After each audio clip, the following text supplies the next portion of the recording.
welcome back sa channel. Uy, grabe yung usapan ngayon sa Lakers, no? Oo nga lalo na kay LeBron. Si LeBron James parang ang wild ng mga chika. May Cleveland Return Part 2 ba talaga? Ano sa tingin mo? Tara, himayin natin to. Grabe nga yung ugong, 'di ba? Nagsimula yan doon sa mga litrato niya sa practice facility ng Cavs. Oo, nakita ko yon. Tapos may suot pa siyang welcome home na sombrero sa golf course. Medyo loud yun, ha? Diba? Pati yung comment niya sa IG ni Ali Clifton yung naka-Cavs jersey. Sabi proper attire daw. Ang daming resibo, parang ang daming patama. Sakto. Ang daming maliliit na bagay na parang, ano kaya to? Pero si LeBron mismo ang sabi niya parang normal lang daw. Lagi naman daw siyang bumibisita doon every summer. May bahay pa raw siya doon. Yeah, he explained his side, pero pansin mo, hindi niya rin naman sinabi categorically na, uy, magstay ako sa Lakers. Exactly. Yun yung kulang Parang bitin yung sagot niya. Oo. Tapos idagdag mo pa yung statement ng agent niya, si Rich Paul, na ang sabi LeBron wants to compete for a championship. So maraming nag-i-interpret na, baka hindi na sila aligned ng Lakers sa direction, lalo na't si Luka Doncic na yung focus ngayon. May point yun. At eto pa, lumabas yung report ni Dave McMenamin ng ESPN. Sabi niya, may 4 na team daw, 4, ang tumawag sa Lakers recently lang. Wow, 4 agad? Oo, tinatanong daw kung available ba for trade si LeBron. Grabe naman yun, nagtatanong lang ba sila or seryoso kaya?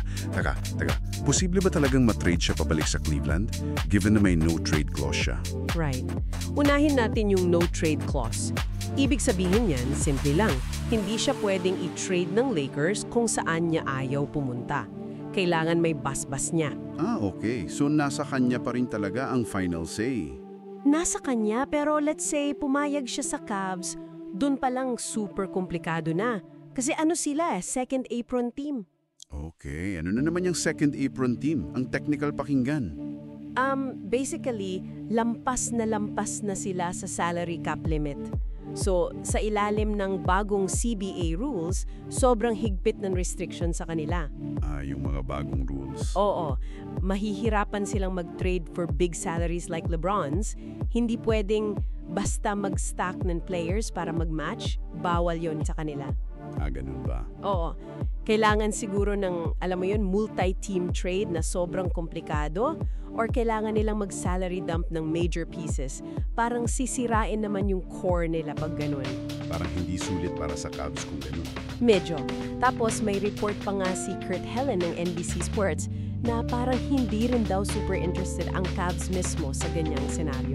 Oh, I see. So hindi lang Lakers side yung may complication, pati sa Cavs din.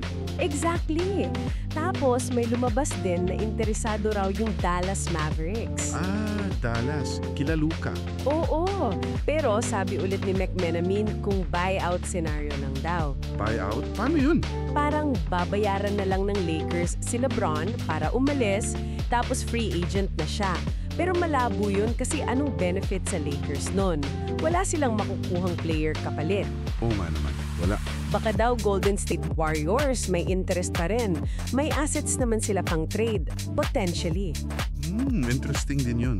At ang huli, medyo mabigat to. Sabi ni Brian Windhorst ng ESPN, tinitingnan na raw ng Lakers si LeBron as an expiring contract. Expiring contract? Oo, yung kontratang walapit ng matapos. Sa NBA linggo, madalas sign yan na tinitingnan na siyang possible trade piece bago pa matapos yung deal. Nakaka-stress to for Lakers fans. Ang gulo. Ang gulo talaga. Okay. Move on muna tayo dyan sandali. Habang may init yung issue kay LeBron, may ginawa naman yung Lakers. Binalik nila si Jackson Hayes for his 3rd year.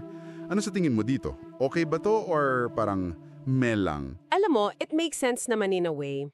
Kasi tandaan natin, backup center na siya ni DeAndre Ayton ngayon. Hindi na siya yung parang emergency starter lang from before. Oo, may Ayton na nga pala. Exactly. So, defined na yung role niya. Kilala na niya yung system, yung mga teammates, tsaka alam mo, magaling siyang lob threat.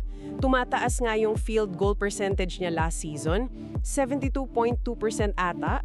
Karamiham dunks and layups. Not bad. Not bad for a backup role, pero let's be real, medyo nag-struggle siya nung playoffs. Nakita natin yun. Oo, medyo limited minutes din siya noon eh. Tapos, pinapakita rin ng mga advanced stats na mas bagay talaga siya sa bench role, yung energy guy off the bench, kaysa pang starter.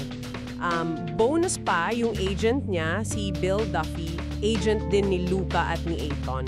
May connection pala. Interesting. May connection, so baka factor din yun. Okay, gets. So, dahil 15 players na sila with Hayes back, sarado na ba yung roster? Or may chance pa bang may gumalaw? Narinig ko kasi yung kay Shake Milton baka daw i-waive.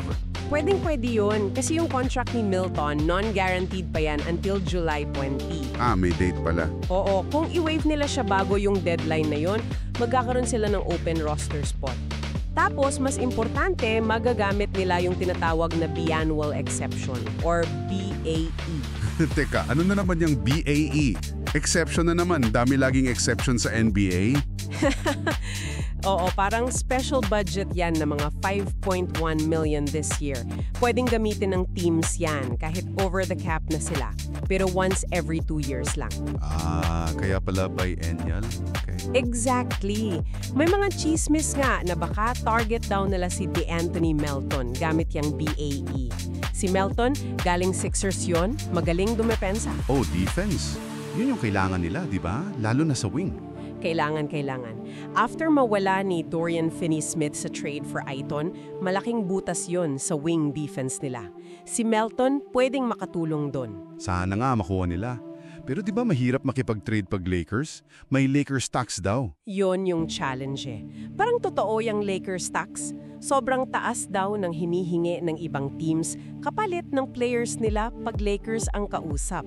Alam nilang desperate or malaki market. Ay, hirap ng buhay Laker fan minsan. Pero baka lang naman yung pagkuha nila kay Ayton makatulong ng konti kasi may solid center na sila ngayon. Baka mas may leverage sila kahit papano sa trades. Hindi na sila mukhang sobrang kailangan ng tulong sa lahat ng posisyon. Sana nga.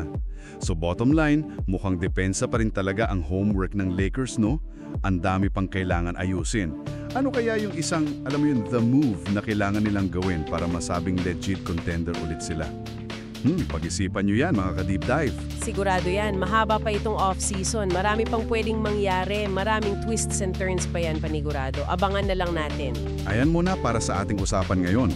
Kung nagustuhan nyo itong paghimay natin sa mga kaganapan sa Lakers, please huwag kalimutang mag-like and subscribe sa ating channel. Oo, support nyo kami. See you next time!